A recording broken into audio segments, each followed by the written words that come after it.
when discovering your passion, for fashion, maybe a little bit later on in your life, how did you decide to pursue that once you understood, like, wow, it's fashion, it's something within fashion. Maybe you didn't know if it was being a designer, if it was being a stylist.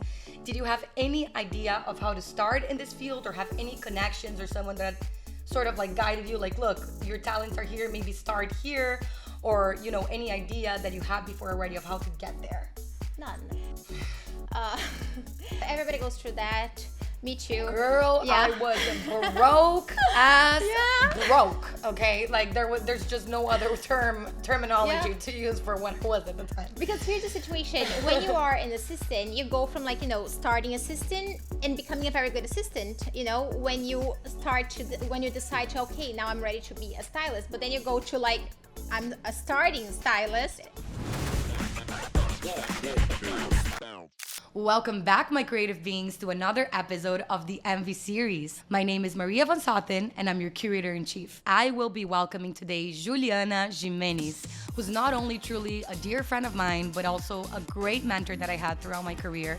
She's from São Paulo, Brazil, and she's an iconic editorial and celebrity stylist, as well as the fashion editor at large for Elle Brazil. She has styled some amazing campaigns for brands like Fendi and Calvin Klein, as well as multiple covers, guys, for Vogue magazine, Paper magazine, and Elle magazine, featuring iconic celebrities such as Viola Davis. Juliana Gimenez. Hello. Welcome to the Envy series. How are you? Thank you, babe. I'm so excited to be here. I am more excited that you accepted the invitation to be here today. For you creative beings that don't know this, Juliana was probably my first and only big mentor in this industry when I had absolutely no idea what the hell I was doing to even enter, the fashion world. This girl completely opened every door I could have ever imagined for me.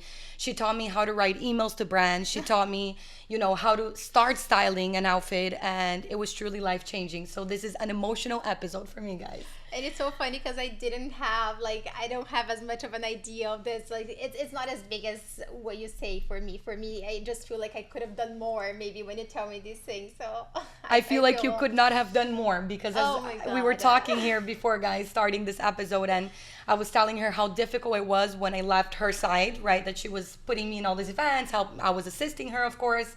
And it was so difficult to ever find, and I probably never did, right? Find someone like her.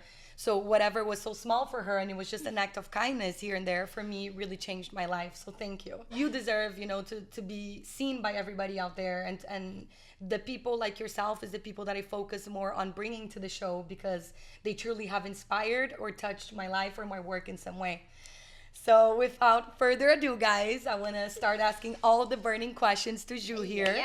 Right? So you guys can not only get to know her a little bit more, but get to know a little bit of what styling entails, right?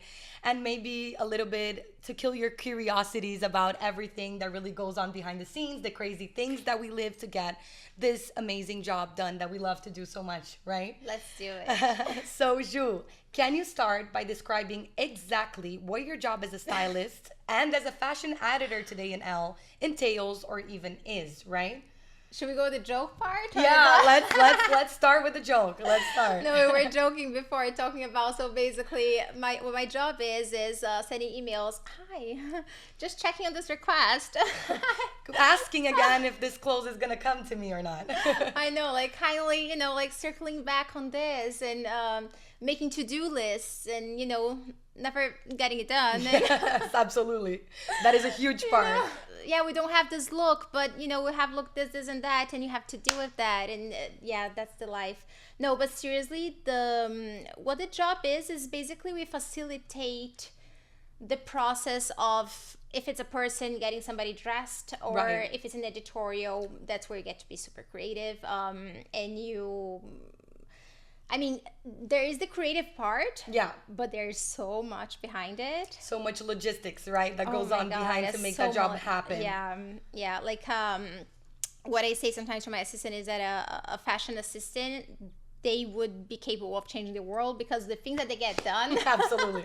It's insane, right? Oh my God, like the way that we have to think of like, this is not arriving in time. So we think of like all the possible situations, like here geographically and logistically. Of how you like, could to resolve get it if the done. look doesn't arrive to you that you're expecting, Yeah. right? For the client or, Yeah. or for the magazine, let's say. And just to explain to you guys a little bit of what you is talking about here is basically, when we do get a job, right? We get booked on a cover of a magazine, or when we get booked to dress a celebrity, you need to think of the brands, right? That you're going to get basically for that person, and then contact them via email usually. Yes. And then wait for them to say, okay, yes, I'm going to give you this look, or you were approved to use the brand, right? These are the looks that you can get. And when we say email, we're talking about like hundreds. Yes, exactly. Like Exactly. so many to get how many approved, like Oh my God. Sometimes you need to email like 50, 60 brands to get 10 of them in the project, if that. if that, Right. And once depending on like your ambition. Absolutely. Absolutely. Depending on your ambition. Yeah. Exactly. And what would you say, in terms of, understanding that prep that you do in styling, right? For example, how is that different from being a fashion editor, for example? What do you have to do in that title for Elle magazine? It makes it easier. Yeah, right? Yeah, it makes it easier.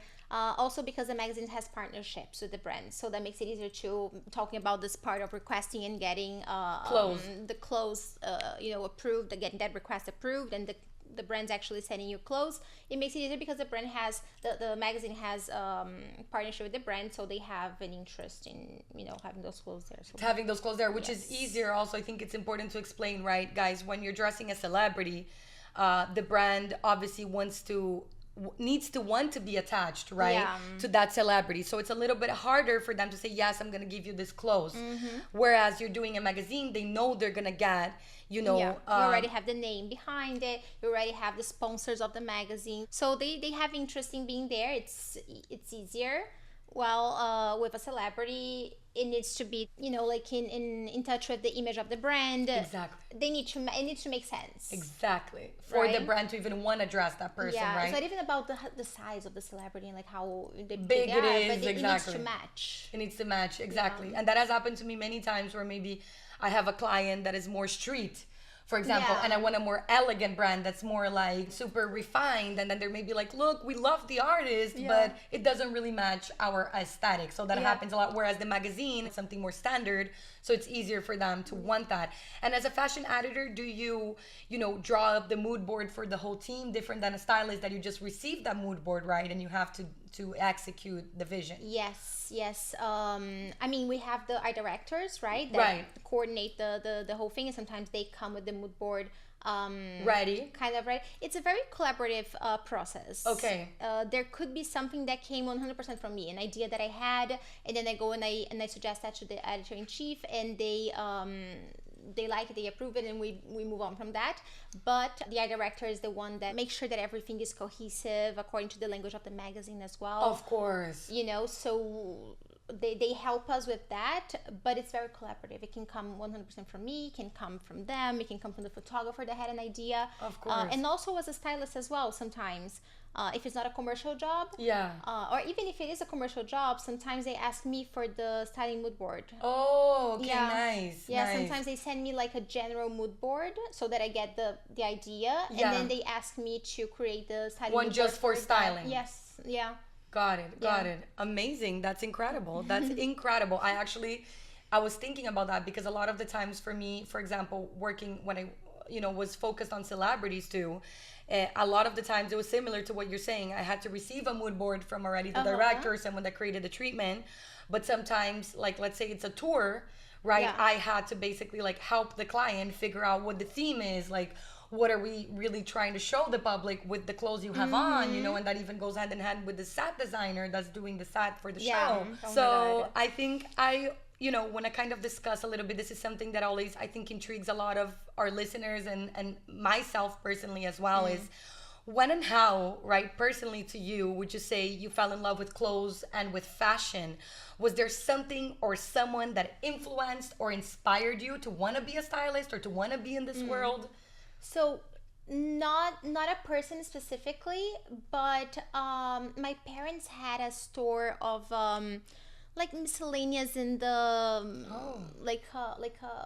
clothing business, but it wasn't clothing. It's like the things to make the clothes, threads, the buttons, like all of that. And I would get the sample book of the, with like the little pieces of fabric, and I would I would make clothes for my dolls. Oh, no way! So you were already super into it. And that was like with like everything manual, like making jewelry, as kids, Right, making little bracelets and beads, of course. And painting and drawing and all this stuff. I was always very like creative and artistic and like into like do things. I love those like school projects that you like burn something, like burn the crayon. Yes, and, like that. Absolutely. I remember one time I even had to like burn this paper to make it look old, like if it was like a document from the 1800s or something. Oh my god, and making treasure maps. Yes. So I know, and that says a lot. I'm really into Jay Shetty recently. For you guys that don't know, he's obviously like a life coach. He studied with the monks, and he really helps people to find their purpose. And it was funny because, he talks a lot about passion, and he says passion is like a really grown-up word, right? That you really get when you're older. But like when you really understand where your passion is when you go back to when you were a kid and you see what were you curious about? What really could you do for hours and hours, right? That explains so much. And this is my whole point. I think that this really ties in with your childhood. And of course, you didn't have the opportunity yet to style someone at that age, but I didn't even know what that was. You're a very busy person. You're always moving around. You're always doing things with your hands and we're like touching the clothes and feeling if it's appropriate for the shot. And I think probably that's where it all started for you. I think so. Like, I feel like there's two kinds of people, not because they don't, you cannot be both, but because you get when you are a creative person, it's so intense. Yeah, exactly. We're too intense for our own good. So it's like this, like everything, like up until today, like I love, this is the way that I relax. It's like doing like manual stuff and the craziest things, like, and they're not good. That's the the thing. It's not like this was your main purpose, but it's something they don't have to be good. It's just how you exercise your creative brain, Wow, that says a lot. And I think even, telling our listeners back home that like even the smallest things that you have as a hobby or that you like really take you to maybe the job that you're going to have at some point. It inspires you for that. Exactly. And I remember even when I was assisting you, how you love to like put the looks together and you would touch everything and put the earring with the thing and it was all very handsy for you. You taught me a lot how to do that and how to do a great styling, and it was very proactive on your end. It was always like touching the clothes, making sure that fabric was matching with the fabric on the top. The quality. I respect so much quality. This takes me, to my next question, talking about your initial, passion for creativity and for doing these things with your hands. I think when discovering your passion, for fashion, maybe a little bit later on in your life, how did you decide to pursue that once you understood like, wow, it's fashion, it's something within fashion. Maybe you didn't know if it was being a designer, if it was being a stylist. Did you have any idea of how to start in this field or have any connections or someone that sort of like guided you like, look, your talents are here, maybe start here, or, any idea that you had before already of how to get there? None. I always compare like how it is for somebody like growing up, if you tell your parents that you want to be a doctor, how it is, like what's the difference? Like if you tell your parents when you're 5 years old that you want to be a doctor, by the time that you're 12, you know all the type of doctor that you could be, all the different areas that you can follow. In fashion, like you think, okay, she's gonna go to fashion school, that's it. And I went to fashion school just to learn that there was like nothing that I wanted, like nothing. Wow. It's completely different than what we do. Like I cannot draw for like you're not a sketcher. Me neither, by the way. Me neither. I'm not a huge sketcher. And that's when I think the confusion lies, right? When you're started in fashion, it's like, okay, I cannot be a designer. Yeah, I cannot sew. My God, I can't. I don't have the patience. So important. It's so long, the process. It's insane. It's so crazy. Yeah. And then how do you think, so you started going to school, right? So you went to school. I know you went to FIT as well. Yeah, I went to business school first back in Brazil. Then I went to the 2 years, was so unhappy, got out of it. Wow. Then I went to Santa Marcelina, which right, is the best fashion school in Brazil. Yeah, I think it's still the best, right? Yeah, it's still the best till this day. Yeah, and that's where I learned that, okay, that's not it. And then I did. Okay, here's where I learned. I went to the Escola São Paulo, Yes, okay. I did a course for, it was a fashion production, which is basically like learning how to assist, but at a high level of assisting. Yeah, That's, yeah. you know, the first assistant that actually like do a lot. Yeah. They have a lot of expertise. I went for a course doing that with Giovanni Frasson. Oh, wow, Yeah, nice. which back then was the director of Vogue. That's fashion director of Vogue. incredible. Yeah, and that's where I learned about, how, you know, what it is to be a stylist. And that's when I realized that, okay, that's what I want to do. Oh, wow. Yeah, and it was very hands-on. It was like very interesting. I think it was the best course I've ever done. Yeah, and I think it's very rare that these courses are even available, right? Yeah. So I'm pretty shocked that they had this in Brazil at Yeah. that time, and how amazing that this Vogue, you know, director really put himself out there Yeah. to make us understand. Because for me, it was also like a trial and error process until I understood that I could be a stylist, and I was like, wow. So I think it was similar to you. And I went to FIT in New York, and this one was way better.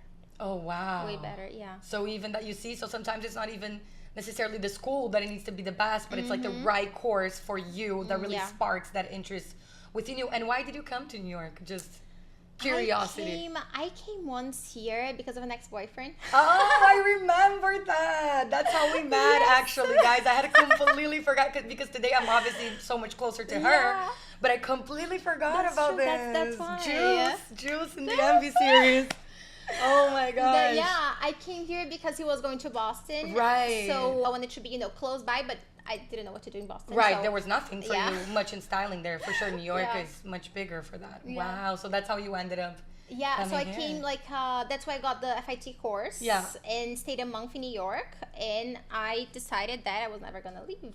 And that's how it all started for you. What a magic. Yeah, fell you've in always love been a with New the Yorker city. since you've been in the States, God, for I sure. fell in love like completely with the city. Is amazing. I was actually impressed the amount of the way you styled here during the winter, the cold weather. Like that was something because I was always in Miami. I did travel, of course, a lot for work and to do, you know, even here in New York that we did a lot of covers for magazines after, you know, I was already more of a head stylist. But I always like was so shocked how seamlessly you guys worked and how hard it was because you know, sometimes we think like, oh yeah, you just take up some clothes, but like, you know how much clothes you need to prepare for a shoot.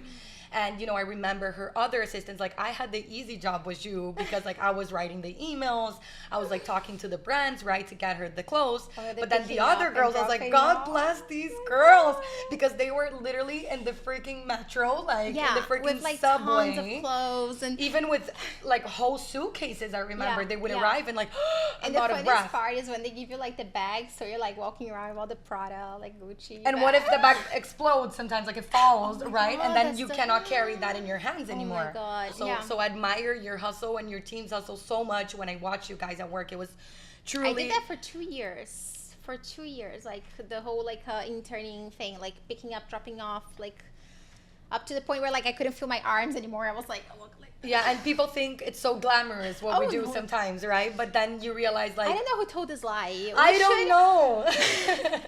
We should like demystify this. Like it's not glamorous. Like the product is glamorous. Like our job is not. I mean, other than Fashion Week. Fashion Week. Other is than glamorous. Fashion Week, Yeah, right? that's And I glamorous. remember, you know, something I thought was so interesting, and the reason why I'm gonna mention this is because it's something I hope that a lot of more bosses, stylists do.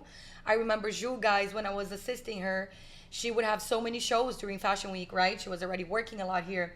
And I remember she couldn't make it to all of them, and she would let some of her assistants, like the ones that were doing the best job, attend the shows for her. I love and that part. That's a once in a kind of opportunity that as an assistant you don't get to do. So I really hope, guys, that for whoever of you are stylists or are going to become stylists and bosses one day, that you really listen to this experience I had with you, because it was something that I had never seen before. None of my other bosses would never allow this opportunity for me, and she was the first person that did. And I was just shocked. I was like, this is how I want to run my team one day.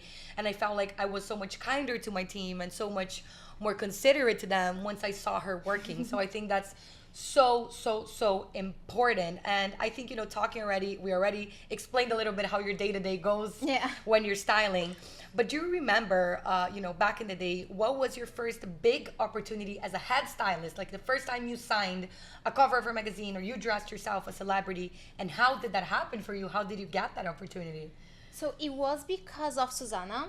Susanna, which is, guys, the editor-in-chief of Elle Brazil. She's a very nice and kind person. Like, so she sees, if she sees the talent in you, she's gonna want to reward you for that, you know. Like, that's, I think, is like a great quality to have as a boss. Absolutely. I'm gonna talk about one specifically. Please, yeah. But I've done a few shoots with them as assistant. Right. And she saw me, you know, like giving my blood and, you know, and tears in the job and everything, and she started like giving me more space. And there is one cover specifically that we did, I did with Will Vendramini, a photographer. Yes, like, he's amazing. He's big. Yeah. And the theme of the issue was affecto. Oh, like affection. Yeah, affection. But it's I feel like in Portuguese it has a more like warm, like endearing thing. Yeah, it's almost like a feeling that they try to describe. It's almost like love, but not exactly love. Right, not necessarily love. It's almost like a term, guys. Like caring. Yeah, of endearment. Yeah, exactly. So we chose to do with two girls that they match well. They look good together. The clothes are like really nice. It was like a lot of like shades of like pink and yellow and orange. Like, everything was like very whimsical. Right. And we had so much fun doing it. It was like so relaxing. Like, Will has a way of the way that he photographs is like making people very comfortable, and he makes like stupid jokes and everybody laughs. They're almost like therapists, right? Like, they need to get you to that mindset to do good pictures. Yeah, it's his way of doing, because he likes the natural way of, you know, the spontaneous and all that. So we did that. It was like so nice, so fun. You know, it looked very, very beautiful. And it was supposed to be just an inside story editorial, but they made it a cover. Because they liked it so much. Yeah, one of the pictures, which was the two of them in the beach, and one was like laying like this, like the face here, and the other one with the face here, and they were laughing. And this got viral. It went everywhere. Like, really well. I think I remember this actually. Yes, I am. It's gorgeous. It's so cute. It was just, you know, showing love, and you could see that. You could, like, you know, pass that. So I think that's the cover that I felt. I don't even remember if it was the first cover or not, but it's the one that I remember as my first cover. Like, being your first big cover, yes, like in your career. Yeah, because of the thing that I mentioned of opportunity. Because I feel like we did it so well, and when you do something so well, so passionate, when you love it so much, it's natural that everybody else is gonna love it, you know. It is so true, because I think passion really transpires to like getting you to where you need to be, right? So, yeah. It's like 80% of the work. Like, if you have that passion and you really put everything forward, you will get there. And I thought it was important too that you mentioned how you got that through assisting before, right? And that I think people need to be open to, if you know there's not much experience there yet, to assist, to really go through that process. And you see, you persisted, and one day, thankfully, you had Susanna, and she saw that talent in you and gave you this opportunity, which is so special. Yeah, because I've had other opportunities before that. People didn't give much space, you know, so that happens. Like, it's not like this, you know, you have to keep trying, wait for the right moment, the right person, maybe when you're ready as well. Exactly. You know, maybe like I wasn't ready way back in the beginning, we don't know, but it's a mix of everything. When everything gets together, it happens, but you need to be ready for that. I know. Right? You do. And to be put in that position to like take charge of the whole styling yourself, right? And I think probably after all the experience you initially had, you finally felt that was ready. And maybe even through Will, because it seems like he's very authentic and very like natural, that it made you feel comfortable enough to give it your all as well, and play with that authenticity, right? That's something interesting to mention as well. I feel like I really only started actually growing in my career when I started to feel comfortable with the people that I worked with. Like, to have, you know, like nice people around. It makes a lot of sense. Yeah, because I started on the very like harsh. I remember you had some bosses that I remember you were like, wow, like this was unnecessary to tell me this, or it was unnecessary to put me in this situation. I remember a story when we were having coffee the first time I came to ask you for an opportunity, and you're like, no, I'm so glad to have you, because, you know, when I started, I interned or assisted a few big stylists here in the city that maybe weren't so kind to you, and I think that's why you became so kind as a boss. Yeah, it was 100% because of that. I saw all of that. I saw how much I learned with them, because I did. That's how it was like really intense, and that's how I learned everything that I know. And I've had like amazing opportunities, like, you know, covers with Naomi Campbell, like Azealia Banks, so many, like huge opportunities. So many Days in Confused covers, like all the cool magazines. Like, I've done like all of them in that beginning, and and I saw that okay, I'm learning so much from this, but it maybe even took me way longer because nobody was teaching me anything, so I just had to learn by observing. So but then I realized that okay, like I can do this in a nice way. Like I love what I do. Why am I not gonna, share this with my team? That, I want to be like in a nice set environment with people happy, having fun. I can teach them. Of course I cannot, like I'm working, so I cannot like let's say waste that much time on teaching. But if you do it well, like once, you don't have to repeat it. That's it. So it's kind of smart, to do that. Absolutely. It's a fair trade. They're giving me their time and I am giving them my knowledge. And that's how you learn in the business because, like, as I said, the course, there's no college for that. Yeah, that was the same experience I had. It was through learning. The first experience before you wasn't so nice for me either in terms of, like, how they taught me because nobody was teaching me anything either. They just expected me to do and produce. And I think it makes so much sense what you just said, that styling, for those of you that want to pursue this career, it's something that for sure, understanding my path, understanding your path as my mentor, like it's definitely a lot through experience, right? Yeah. So I think it says 100%. A lot. And you talking so much about this beautiful experience you had with Elle, and you still do because you still work with them today, obviously. So much, right? I remember that at some time that I talked to you or came to see you, I don't remember exactly what it was. You were telling me how shocked you were because Elle, for a while, had to shut down the business, right? Yes. And they weren't functioning for a while, and they had an amazing comeback. That moment for you, how was that experience, right, for you, and how did that impact your work at the time? Because I know you were mostly working through them. Yeah. So for me, it wasn't that much. It was very hard to see my friends, the ones that were actually like full-time there, in Brazil. And for them it was like this, like there was no previous notice, anything. It was out of the blue. And it was it a little bit before the pandemic, I think it was, or it was very like close with to that time. Yes. And so in the end it didn't affect that much because the pandemic was already affecting your work, of course. Yes, so it was, they all came together. And then when Susanna restarted, it came like better than ever. Wow. Because it's a little bit more independent, now they managed to do the format. Oh, because nice. like Elle is a coffee table book. It's gorgeous. It's huge, the format. And the paper is like thick and good quality, and they don't have all the. It's almost like a fashion book, literally. It is. Wow. Yeah, it's beautiful, and so we have so much more freedom, and we do like so many great things, like the Viola. Oh my God, we're gonna get to that. We're gonna get to that. Absolutely. So it's interesting to see how sometimes people have their current jobs in the magazine, right? But then this shutting down, I'm sure it was a shock for you and the whole team. In COVID, we all as stylists had to take a break, right, guys? Because our job is very physical, is one-on-one with either the celebrity, the client, the models, the photographers. So I'm sure, worldwide, any creative that was working on this project got very much affected by that. But it is such a happy story to know that, they came back stronger than ever. And were they able to hire the same people besides you? Yeah, the whole team. The same That's team. Incredible. Susanna was amazing in doing that as well because she got everybody that worked for her. Back in the game. Mostly everybody, I'm gonna say, because she had to make it smaller. Of course, but all the key people were there. Props to Susanna for being such a great leader, because I think it's all about the people you trust and having them be raised as professionals, right? I was seeing also the other day this TED talk by the owner of Chobani, the yogurt.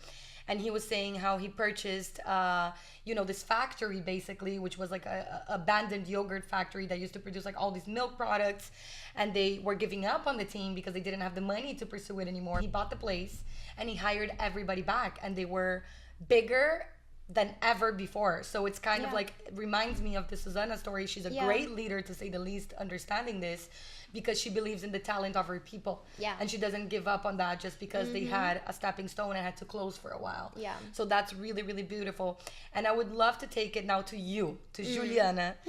How does your creative process work? Where do you draw inspiration from? I know in this modern day and age, people do mood boards, they do different things, but everybody gets inspiration from a different area. I used to like like to take strolls and kind of think about, where my inspiration was coming from. Yeah, I do that too.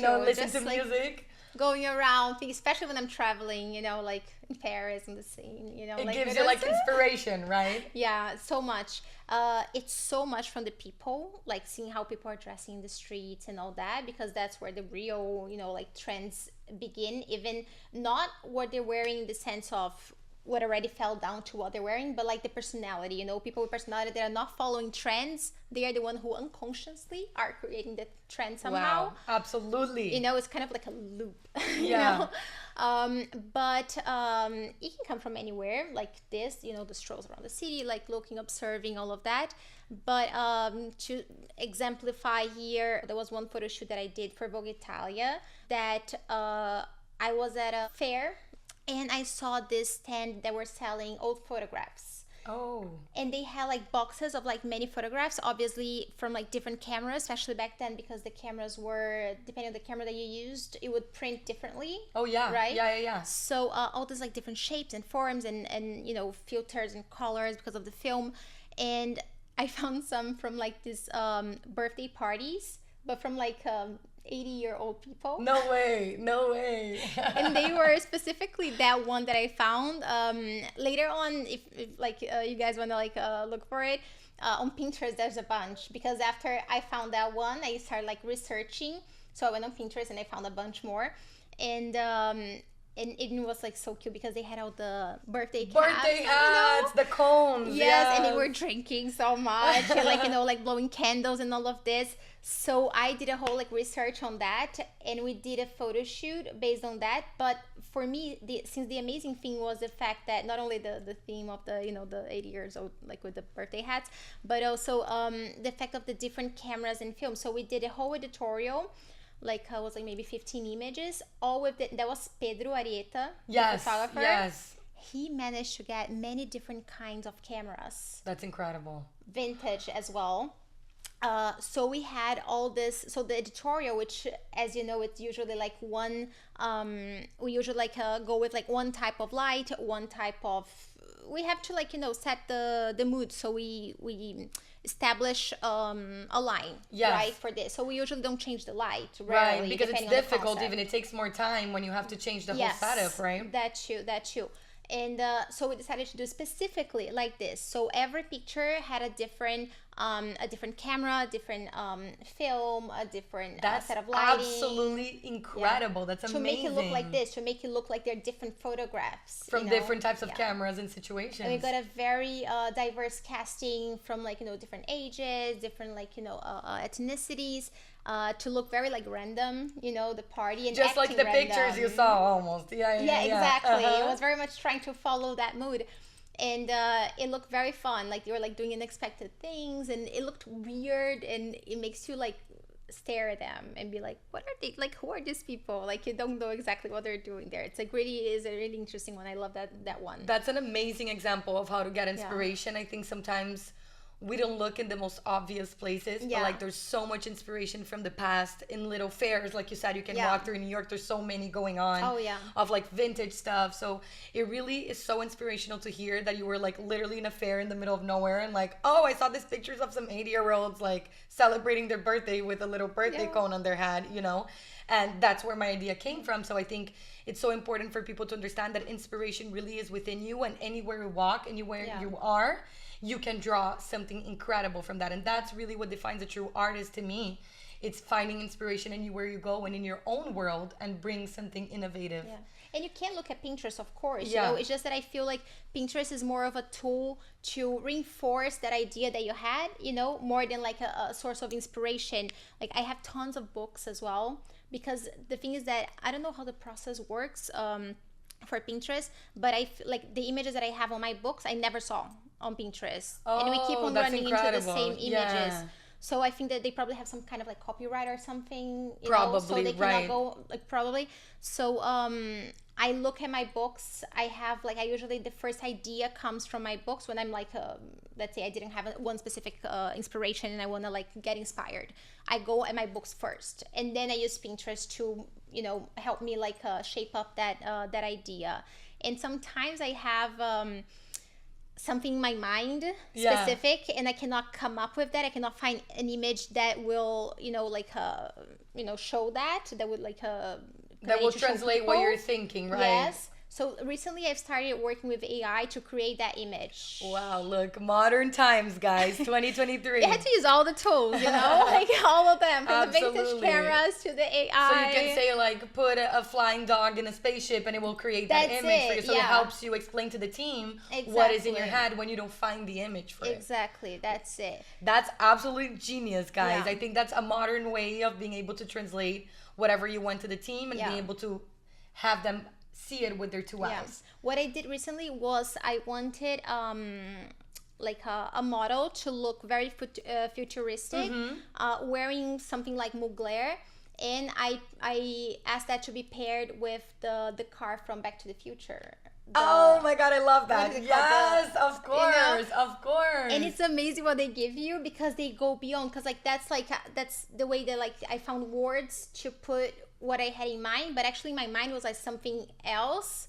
But then the AI not only shows you kind of what you have in your mind, but also it goes beyond, because it keeps giving you ideas. So it it gives goes you even creating more ideas, Yeah. on top of what you already thought Yeah. of. That's incredible, Yeah. guys. I think some many good tips here of how you can get inspired for whatever it is that you're doing. You're a photographer, you're a director, you're a stylist, whatever it is that you want to do. You're a hairstylist, you're a beauty artist.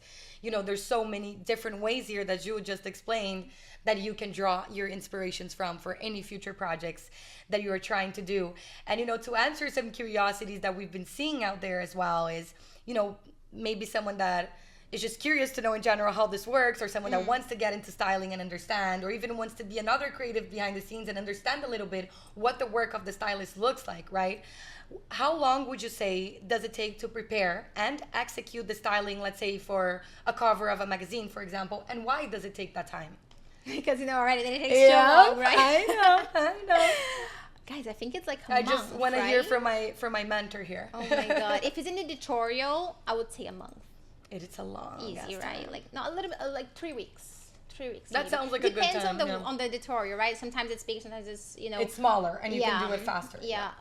Because the thing is that first of all, you start from the idea that we're just talking about. You start, developing that, and since you're not doing anything alone, you share that with the team, see what they think. You start collaborating until you decide on a mood board, and then each person from the team collaborates with that mood board to achieve the one cohesive Look product that you're looking for. Yeah. Yes. And once you have that, you start, here's our, part of, start requesting the clothes for the designers. That's the job of the stylist, that you ask specific brands, in that case, that, matches your mood board, what you're going for. You research a lot, because Yes, that's the magic of it, because, everybody knows Gucci, Prada, Balenciaga, Chanel, but What about the other brands? Yes, so you need to research. I love new and upcoming designers. I'm obsessed with them. I do too. Yeah. It was my favorite part, actually. Yeah, because they are so creative. The things for Vogue Italia that I used to do, it was on the talents part. So the editor Sara Maino, she used to ask us for for new designers. So I actually ended up working with the Attico on their first collection. That's crazy. Aria. Attico, guys, which area that Area. everybody's going crazy over today. Yeah, on their first collection. So you were like one of the first to find them out, basically. Yes. Yeah, because wow, I needed Ju, to, that's because huge. of this editorial, because they were asking me for that. So I was researching, and all the new upcoming designers of New York back then, I was working with all of them. That's huge, Ju. Yeah. Wow, Yeah, that's very incredible to interesting. know. You Yeah. see, one of the first people to discover Area here Yeah. in the Attico, which are huge brands And today, if you try to request Aria, It's a lot. It's very different, right? way more difficult. They're in demand. Yeah. They're Yeah. in demand. And But then once anyway. you get that, let's say you start sending these emails, right? Yeah, then that's where the whole logistics part, keeping in stylists, they have to be extremely organized, because not only you're dealing with 100 pieces of a puzzle, but also they are like $1 million pieces of puzzles. Yes, it's so scary. And fragile. It's so scary. So you have to be very organized. You have to be very detail oriented. You have to be extremely careful with Yeah. everything. Because you need to return once you get the clothes, right? You confirm they're like, you can pull. Yes. You choose what you want. They say yes, no, yes, no. They send, and then it's basically Ju's responsibility, Yeah. right? Yeah, 100%. To take care Yeah. and return that. Yeah, even if my my team maybe like, fucked up. Yeah, that's the right word. It's still on me. Yeah. You know, It's your name on the door. Yes. So we have to be very, very careful with everything. We're very anal with everything. We take pictures of the check-in, which is when the pieces arrive. We take pictures of the checkout when the pieces are leaving. You need to keep track of everything. So yeah, that's where it gets crazy. Yeah, That's yeah. where like fun stops. Because you're fun building the looks and doing the shoot, but then when you have to return, you're like, why did I get so much clothes that I didn't even use? Oh my god, yes. And now I have to return all of this back to its owner, Because obviously. here's the thing, because we never know. We always get extra because we never know how many are gonna actually get confirmed. So you need to be safe. So sometimes you get a lot. It's like, oh my god, I didn't need that much, but you didn't know that you're gonna get that much. So you need to be. I was always the exaggerated one, I must say, because my panic is always to like not have enough product to work with. So you rather go crazy. Yeah. But then after, not always my way was the best way, because then you get in trouble with some of the brands because you're like, why didn't you wear this? Yes. Oh my god, that's so hard. That's so hard. And And sometimes I'm like, because we literally didn't have the time. Yeah, literally, there's not enough looks to shoot with this, Yes. and sometimes the piece didn't fit the model correctly, even when we clip it or when we, Or they just like in the end they don't work out with the story. Yes, that you're it happens planning. as well, which doesn't mean that initially they didn't. It's just that sometimes the story takes a certain direction that doesn't match anymore. Exactly. So that happens too. So there you go, guys. It's a long It's not personal. process. Yeah, it's not personal. It never is. It never is. We not. always try our hardest, I think, as stylists, especially because it's your relationship, right? Yeah. With the brand to use their Yeah. product, but sometimes, unfortunately, you can't make it all work. So that's Yes. fully true. And Ju, I think, saying that, remembering you saying how you were always sort of a freelancer. Obviously, you work with Elle, you work with all these beautiful magazines with these beautiful celebrities and stories, but you are your own company and your own person, right? So I feel like a lot of freelancers, even myself, I had a really hard time with this. We have a hard time putting a price to our work and to what we're doing to the client. And with that in mind, was it difficult for you to put a price in your work and start charging clients, like creating invoices? How was that for you? Yeah, that's a tricky one. Everybody goes through that up until today, because now, like in Brazil, I have my agent, so she's the one that knows it, But if somebody would ask me, like, I wouldn't exactly know how to price it, especially when it's too big, because like that this is going to be expensive. Like, can I charge this much? You're worried to like lose the client if you charge too much, but then you also need to make money and cover your expenses. Exactly. Yeah. It's always tricky. It needs to be well thought. What helps is always having friends in the business that you can ask. That's a great tip. So they're gonna have some kind of an experience of that. So if you feel comfortable asking that friend, that's kind of like the best way. Other than that, I would say that I would rather, especially if you're starting, I would rather charge less and have that experience. Absolutely. Than charging too much and losing that possibility. So in the beginning, I would say that, because it's going to happen for you that eventually, you're going to have an agent, and the agent is going to know they're the professionals at pricing, That's right. So they're going to know that. But in the beginning, you need to gather as many experiences as you need. Just make sure that, you're covering your expenses, so you're not, paying for that. But do like, the math of what you're going to spend, like try to price something that is worth your time fairly. And you're gonna arrive to an amount that it's not gonna be crazy. It's gonna be out of this world. Like, it's gonna cover you, but also make sure that the client is okay with that. Yeah. I think that's an amazing tip and an amazing way to get started in charging your clients once you start on the field. I think that's awesome. The math adds up. You're not gonna fall too far from it. Because the worst time is when, and I'm not sure if you've ever dealt with that, but I definitely did at the beginning. I was so cautious, but I didn't know how to balance. Like you just said, like, okay, let me make sure I just cover my expenses at least. Ooh, you paid and out so of pocket. I had a lot of, where to a point where like I was broke. I was literally broke for like the first year I went freelance, when I wasn't working in the company I was anymore, until I found people in the industry, like you just said, and even the manager I had. Assisting and started to, but everybody goes through that. Me too. Girl, I was broke as broke. Okay, like there's just no other terminology to use for what I was at the time. Because here's the situation: when you are an assistant, you go from starting assistant and becoming a very good assistant. When you decide to, okay, now I'm ready to be a stylist, but then you go to I'm a starting stylist, and you need to go. It's almost like you're doing less important jobs, let's call it, than you did when you were a first assistant for a big stylist. So for sure. It's hard because you think of the budget maybe your boss was doing, but it's not the same job that you're doing when you're starting again. No. How crazy that is. So especially with me, because the people that I worked with, in the beginning, they had the biggest Cadillac. Doing a company for Cadillac, they have shit tons of money. I never did Cadillac. Yeah. Who knows? So I didn't have that budget. Yeah. But I didn't have that budget yet. Yeah. So, but anyway, it happens. It doesn't mean anything, because I know a lot of people.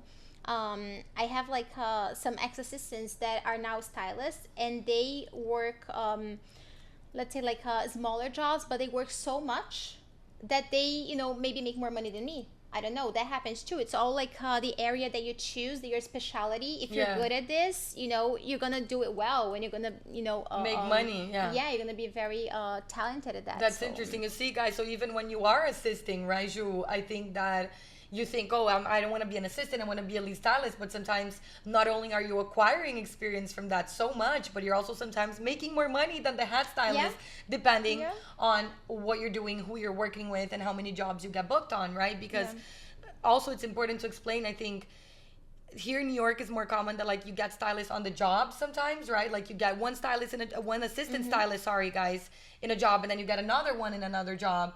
Ju, I know that myself also has more permanent assistants sometimes. Yeah. So it really depends what you want to do, but there's those two options. You can have that fixed salary almost with staying full-time in a team with a stylist, or you can even have multiple stylists you're learning from and assisting these different people at different points, and that's when I also think you make a lot of money too. Yeah.